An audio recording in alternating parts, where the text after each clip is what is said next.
Hi ನಮಸ್ಕಾರ ಗೆಳೆಯರೆ, ಎಲ್ಲರಿಗೂ ನನ್ನ ಚಾನಲ್ಗೆ ಸ್ವಾಗತ. ಇವತ್ತಿನ ಈ ವಿಡಿಯೋದಲ್ಲಿ 12 ಮಹಾ ಜ್ಯೋತಿರ್ಲಿಂಗಗಳ ಪೈಕಿ 7ನೆಯ ಜ್ಯೋತಿರ್ಲಿಂಗವಾದ ರಾಮೇಶ್ವರಂ ಜ್ಯೋತಿರ್ಲಿಂಗದ ಬಗ್ಗೆ ಈ ವಿಡಿಯೋದಲ್ಲಿ ನೋಡೋಣ. ಹಾಗೂ ಈ ಜ್ಯೋತಿರ್ಲಿಂಗವು ಹೇಗೆ ಪ್ರತಿಷ್ಠಾಪನೆ ಆಯಿತು ಅಂತ, ಇದರ ಹಿಂದೆ ಇರುವ ದಂತಕಥೆ ಏನು ಅಂತ ಈ ವಿಡಿಯೋದಲ್ಲಿ ವಿವರವಾಗಿ ನೋಡೋಣ ಬನ್ನಿ. ಇನ್ನೂ ಯಾರು ನಮ್ಮ ಚಾನಲನ್ನು ಸಬ್ಸ್ಕ್ರೈಬ್ ಮಾಡಿರೋ ಸಬ್ಸ್ಕ್ರೈಬ್ ಮಾಡೋದನ್ನು ಮರೆಯದಿರಿ ಹಾಗೂ ಬೆಲ್ ಐಕಾನನ್ನು ಒತ್ತಿ ಹಾಗೂ ಈ ವಿಡಿಯೋವನ್ನು ಪೂರ್ತಿಯಾಗಿ ನೋಡಿ. ಹಿಂದೂಗಳ ಅತ್ಯಂತ ಪವಿತ್ರ ಯಾತ್ರಾ ಸ್ಥಳಗಳಲ್ಲಿ ಒಂದಾದ ರಾಮೇಶ್ವರಂ ಭಗವಾನ್ ರಾಮನೇ ಸ್ಥಾಪಿಸಿ ಪೂಜಿಸಿದ ಶಿವನ ಜ್ಯೋತಿರ್ಲಿಂಗದ ನೆಲೆಯಾಗಿದೆ. ವಿಷ್ಣು ಮತ್ತು ಶಿವನ ಭಕ್ತರಿಗೆ ಪವಿತ್ರ ಸ್ಥಳವಾಗಿರುವ ಇದು ಹಿಂದೂ ಧರ್ಮದ 4 ಪ್ರಮುಖ ತೀರ್ಥಯಾತ್ರೆಗಳಲ್ಲಿ ಒಂದಾಗಿದೆ. ಈ ಜ್ಯೋತಿರ್ಲಿಂಗವನ್ನು ಸ್ಥಾಪಿಸಿದ ಭಕ್ತಿಯ ರಾಮೇಶ್ವರಂ ಕಥೆಯನ್ನು ಈ ವಿಡಿಯೋದಲ್ಲಿ ನೋಡೋಣ ಬನ್ನಿ. ಭಾರತ ಮತ್ತು ಶ್ರೀಲಂಕಾದ ನಡುವಿನ ಸಣ್ಣ ದ್ವೀಪದಲ್ಲಿರುವ ರಾಮೇಶ್ವರಂ ಭಾರತದ ಅನೇಕ ಪ್ರಾಚೀನ ಮಹಾಕಾವ್ಯಗಳಲ್ಲಿ ಉಲ್ಲೇಖವನ್ನು ಹೊಂದಿದೆ. ತಮಿಳುನಾಡಿನ ಒಂದು ಭಾಗವಾದ ರಾಮೇಶ್ವರಂ ರಾಮೇಶ್ವರ ಜ್ಯೋತಿರ್ಲಿಂಗದ ದೇವಾಲಯವಾದ ರಾಮನಾಥ ಸ್ವಾಮಿ ದೇವಾಲಯದ ನೆಲೆಯಾಗಿದೆ. ಈ ದೇವಾಲಯದ ಪ್ರಸ್ತುತ ರಚನೆಯನ್ನು 17ನೇ ಶತಮಾನದಲ್ಲಿ ಭಾರತದ ರಾಜರು ನಿರ್ಮಿಸಿದ್ದಾರೆ. ಶ್ರೀಲಂಕಾದ ರಾಜರ ಪ್ರಮುಖ ಕೊಡುಗೆಗಳಿವೆ. ಈ ದೇವಾಲಯವು ಭಾರತದ ಎಲ್ಲ ಹಿಂದೂ ದೇವಾಲಯಗಳಲ್ಲಿ ಅತಿ ಉದ್ದವಾದ ಕಾರಿಡಾರ್ ಅನ್ನು ಹೊಂದಿದೆ ಎಂದು ಹೇಳಲಾಗುತ್ತದೆ. ದೇವಾಲಯದ ಕೆಲವು ಭಾಗಗಳು 1000 ವರ್ಷಗಳಿಗಿಂತ ಹೆಚ್ಚು ಹಳೆಯವು. ಆದರೆ ರಾಮೇಶ್ವರದ ಪೌರಾಣಿಕ ಉಲ್ಲೇಖಗಳು ಇದನ್ನು ರಾಮಾಯಣದ ಕಾಲದಲ್ಲಿ ಇರಿಸುತ್ತವೆ. ರಾಮೇಶ್ವರಂ ಹಿಂದೂ ಚಾರ್ಧಾಮ್ ಅಂದರೆ 4 ಪವಿತ್ರ ಸ್ಥಳಗಳಲ್ಲಿ ಒಂದಾಗಿದೆ. ಉಳಿದ 3 ಬದ್ರಿನಾಥ್, ದ್ವಾರಕಾ ಮತ್ತು ಪುರಿ ಆಗಿವೆ. ರಾಮನ ಪತ್ನಿ ಸೀತೆಯನ್ನು ಲಂಕಾದ ರಾಕ್ಷಸ ರಾಜ ರಾವಣ ಸೆರೆ ಹಿಡಿದು ತನ್ನ ಅರಮನೆಗೆ ಕರೆದೊಯ್ದಿದ್ದನು.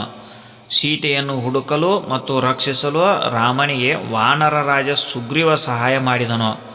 ಸೀತೆಯನ್ನು ಲಂಕಾದಲ್ಲಿ ಬಂದಿಯಾಗಿ ಇರಿಸಲಾಗಿದೆ ಎಂದು ಹನುಮಂತನು ಅವರಿಗೆ ತಿಳಿಸಿದಾಗ ರಾಮ ಮತ್ತು ಅವನ ಸಹೋದರ ಲಕ್ಷ್ಮಣ, ಸುಗ್ರೀವ ಮತ್ತು ವಾನರರ ದೊಡ್ಡ ಸೈನ್ಯದೊಂದಿಗೆ ಸಾಗರದ ತೀರಕ್ಕೆ ಬಂದರು. ಲಂಕಾ ಸಾಗರದ ಆಚೆ ಇತ್ತು. ಅದನ್ನು ಅವರೆಲ್ಲರಿಗೂ ದಾಟಲು ಅಸಾಧ್ಯವೆಂದು ತೋರುತ್ತಿತ್ತು. ರಾವಣ ಮತ್ತು ಅವನ ಶಕ್ತಿಶಾಲಿ ಸಹೋದರರು ಮತ್ತು ಮಗನ ಶಕ್ತಿಯನ್ನು ಅರಿತಿದ್ದ ರಾಮನು ಮುಂದೆ ನಡೆಯಲಿರುವ ಈ ದೊಡ್ಡ ಯುದ್ಧವನ್ನು ಹೋರಾಡಲು ಲಂಕಾವನ್ನು ಹೇಗೆ ತಲುಪಬಹುದು ಎಂಬುದರ ಬಗ್ಗೆ ಚಿಂತನಶೀಲನಾಗಿದ್ದನು. ಆಗ ರಾಮನಿಗೆ ಬಾಯಾರಿಕೆಯಾಯಿತು ಮತ್ತು ಲಕ್ಷ್ಮಣನಿಗೆ ವಾನರರಿಂದ ಸ್ವಲ್ಪ ನೀರು ತರುವಂತೆ ಕೇಳಲು ಕೇಳಿಕೊಂಡನು. ವಾನರರು ಬೇಗನೆ ಶುದ್ಧ ಮತ್ತು ಉಲ್ಲಾಸಕರವಾದ ನೀರನ್ನು ತಂದುಕೊಟ್ಟರು. ರಾಮನು ಅದನ್ನು ಕುಡಿಯಲು ಪ್ರಾರಂಭಿಸಿದಾಗ ಅವನು ನಿಲ್ಲಿಸಿದನು. ತಾನು ಇನ್ನೂ ಶಿವನನ್ನು ಪೂಜಿಸಿಲ್ಲ ಎಂದು ನೆನಪಿಸಿಕೊಂಡನು. ರಾಮನು ಮರಳಿನಿಂದ ಶಿವಲಿಂಗವನ್ನು ನಿರ್ಮಿಸಿ ಶಿವನ ತೀವ್ರವಾದ ಪೂಜೆಯನ್ನು ಪ್ರಾರಂಭಿಸಿದನು. ಎಲ್ಲ ನಿಗದಿತ ಆಚರಣೆಗಳನ್ನು ಮಾಡಿದನು. ಅವನು ಶಿವನಿಗೆ ಭಕ್ತಿಯಿಂದ ಸ್ತುತಿಗಳನ್ನು ಹಾಡಿದನು, ಮಂತ್ರಗಳನ್ನು ಪಠಿಸಿದನು, ಧ್ಯಾನ ಮಾಡಿದನು ಮತ್ತು ನೃತ್ಯ ಮಾಡಿದನು. ರಾಮನು ಪ್ರಾರ್ಥಿಸಿದನು, ಓ ಪರಮಾತ್ಮನೇ, ಭಕ್ತರ ರಕ್ಷಕ ಮತ್ತು ರಕ್ಷಕನೇ, ನಾನು ನಿನ್ನನ್ನು ಆಶ್ರಯಿಸುತ್ತೇನೆ. ರಾಜ ರಾವಣನು ಒಬ್ಬ ಪರಾಕ್ರಮಿ ಯೋಧ, 3 ಲೋಕಗಳನ್ನು ಗೆದ್ದವನು ಮತ್ತು ನಿಮ್ಮ ಭಕ್ತ. ಅವನನ್ನು ದುರಹಂಕಾರಿಯನ್ನಾಗಿ ಮಾಡಿದ ನಿಮ್ಮ ವರಗಳಿಂದ ಅವನು ಆಶೀರ್ವದಿಸಲ್ಪಟ್ಟಿದ್ದಾನೆ. ನಾನು ಈ ಆಳವಾದ ಸಾಗರವನ್ನು ದಾಟಿ ವಾನರರ ಸೈನ್ಯದೊಂದಿಗೆ ಯುದ್ಧವನ್ನು ಹೇಗೆ ಗೆಲ್ಲುತ್ತೇನೆ? ನಾನು ಕೂಡ ನಿಮ್ಮ ಭಕ್ತನೇ. ದಯವಿಟ್ಟು ನನ್ನ ಪಕ್ಷವನ್ನು ತೆಗೆದುಕೊಂಡು ನನ್ನನ್ನು ಆಶೀರ್ವಾದಿಸಿ ಎಂದು ಕೇಳಿಕೊಂಡನು. ರಾಮನ ಭಕ್ತಿಯಿಂದ ಪರಮಾತ್ಮ ಶಿವನು ಸಂತೋಷಗೊಂಡು ದೇವಿ ಪಾರ್ವತಿ ಮತ್ತು ಅವನ ಗಣಗಳೊಂದಿಗೆ ಅಂದರೆ ಶಿವನ ಸಹಚರರೊಂದಿಗೆ ರಾಮನ ಮುಂದೆ ಕಾಣಿಸಿಕೊಂಡನು. ರಾಮ ಮತ್ತು ಇತರರು ಭಕ್ತಿಯಿಂದ ಶಿವನ ಪ್ರಕಾಶಮಾನವಾದ ರೂಪವನ್ನು ಪ್ರಾರ್ಥಿಸಿದರು. ಸಂತೋಷಗೊಂಡ ಶಿವನು ಪ್ರೀತಿಯಿಂದ, ಓ ಮಹಾನ್ ರಾಜರಾಮ, ನಾನು ನಿನ್ನನ್ನು ಆಶೀರ್ವಾದಿಸುತ್ತೇನೆ, ನೀನು ವಿಜಯಶಾಲಿಯಾಗಲಿ ಎಂದು ಘೋಷಿಸಿದನು. ಈ ಮಾತುಗಳಿಂದ ರಾಮನು ತನ್ನ ವಿಜಯಕ್ಕಾಗಿ ಶಿವನ ಆಶೀರ್ವಾದ ಮತ್ತು ಮಹಾನ್ ರಾಜ ರಾವಣನ ವಿರುದ್ಧದ ಯುದ್ಧಕ್ಕೆ ಅನುಮತಿ ಎರಡನ್ನೂ ಪಡೆದನು. ರಾಮನು ಶಿವನನ್ನು ಬಹಳ ಭಕ್ತಿಯಿಂದ ಬೇಡಿಕೊಂಡನು, ದೇವರೇ, ದಯವಿಟ್ಟು ಜನರ ಪ್ರಯೋಜನಕ್ಕಾಗಿ ಮತ್ತು ಜಗತ್ತನ್ನು ಶುದ್ಧೀಕರಿಸಲು ಇಲ್ಲಿಯೇ ಇರಿ. ಶಿವನು ರಾಮನ ಕೋರಿಕೆಗೆ ಒಪ್ಪಿದನು ಮತ್ತು ಜ್ಯೋತಿರ್ಲಿಂಗದ ರೂಪವನ್ನು ಪಡೆದನು. ಅದು ಪ್ರಪಂಚಾದ್ಯಂತ ರಾಮೇಶ್ವರಂ ಎಂದು ಪ್ರಸಿದ್ಧವಾಯಿತು. ರಾಮೇಶ್ವರಂ ತೀರ್ಥಯಾತ್ರೆಯ ಒಂದು ಪ್ರಮುಖ ಅಂಶವೆಂದರೆ ದ್ವೀಪದ ಒಳಗೆ ಮತ್ತು ಸುತ್ತಲೂ ಹರಡಿರುವ 64 ತೀರ್ಥಗಳಲ್ಲಿ ಅಂದರೆ ಪವಿತ್ರ ಜಲಮೂಲಗಳಿಂದ ಸ್ನಾನ ಮಾಡುವುದು. ರಾಮೇಶ್ವರಂ ದೇವಾಲಯವು 22 ಪವಿತ್ರ ತೀರ್ಥಗಳಿಗೆ ನೆಲೆಯಾಗಿದೆ. ಪ್ರತಿಯೊಂದು ವಿಶಿಷ್ಟ ರುಚಿ ಮತ್ತು ವಿಭಿನ್ನ ತಾಪಮಾನದ ಶುದ್ಧ ದೈವಿಕ ನೀರನ್ನು ಹೊಂದಿದೆ. ಪ್ರತಿಯೊಂದು ತೀರ್ಥದ ನೀರು ಗುಣಪಡಿಸುವ ಶಕ್ತಿಯನ್ನು ಹೊಂದಿದೆ ಎಂದು ಭಾವಿಸಲಾಗಿದೆ.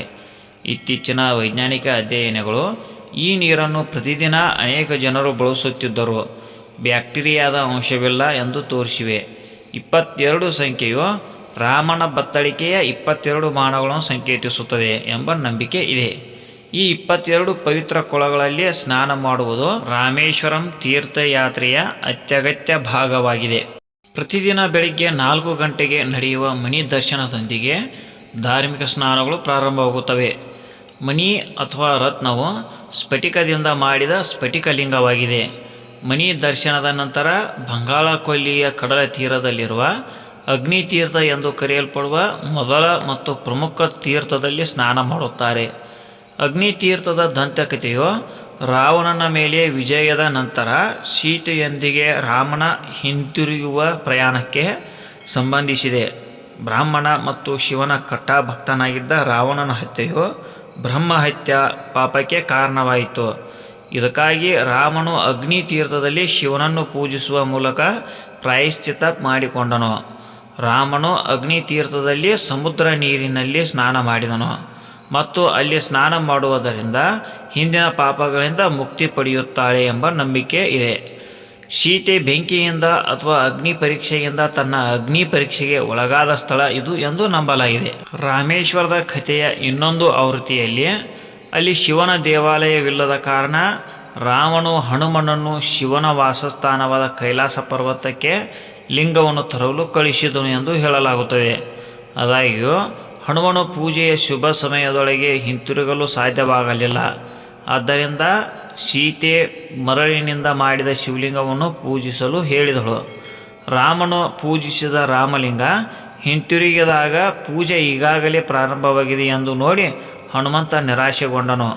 ಅವನನ್ನು ಸಮಾಧಾನಪಡಿಸಲು ಭಗವಾನ್ ರಾಮನು ತಾನು ತಂದ ಶಿವಲಿಂಗವನ್ನು ವಿಶ್ವಲಿಂಗವಾಗಿ ಪ್ರತಿಷ್ಠಾಪಿಸಿದನು ಮತ್ತು ಭಕ್ತರಿಗೆ ರಾಮಲಿಂಗದ ಮುಂದೆ ವಿಶ್ವಲಿಂಗವನ್ನು ಪೂಜಿಸಲು ಸೂಚಿಸಿದನು.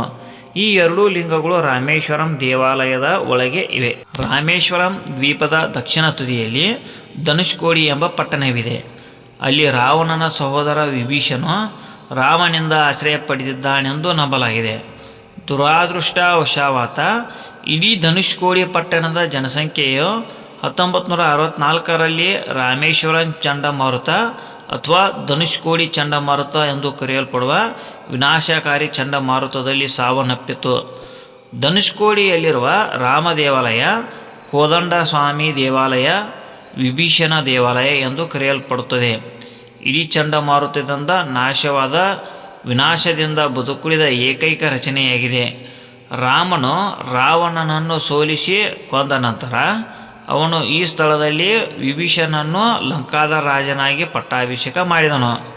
ಈ ದೇವಾಲಯದ ಒಳ ಗೋಡೆಗಳ ಮೇಲೆ ಜ್ಯೋತಿರ್ಲಿಂಗ ಕಥೆಯನ್ನು ವರ್ಣಚಿತ್ರಗಳಲ್ಲಿ ರೂಪದಲ್ಲಿ ಚಿತ್ರಿಸಲಾಗಿದೆ. ನಿಮಗೆ ಈ ವಿಡಿಯೋ ಇಷ್ಟವಾಗಿದ್ದರೆ ಲೈಕ್ ಮಾಡಿ ಹಾಗೂ ಇತರರಿಗೂ ಶೇರ್ ಮಾಡಿ. ಇನ್ನೂ ಇಂತಹ ಉಪಯುಕ್ತ ವಿಡಿಯೋಗಳಿಗಾಗಿ ನಮ್ಮ ಚಾನಲನ್ನು ಸಬ್ಸ್ಕ್ರೈಬ್ ಮಾಡಿ ಹಾಗೂ ಬೆಲ್ ಐಕಾನನ್ನು ಒತ್ತಿ. ಧನ್ಯವಾದಗಳು.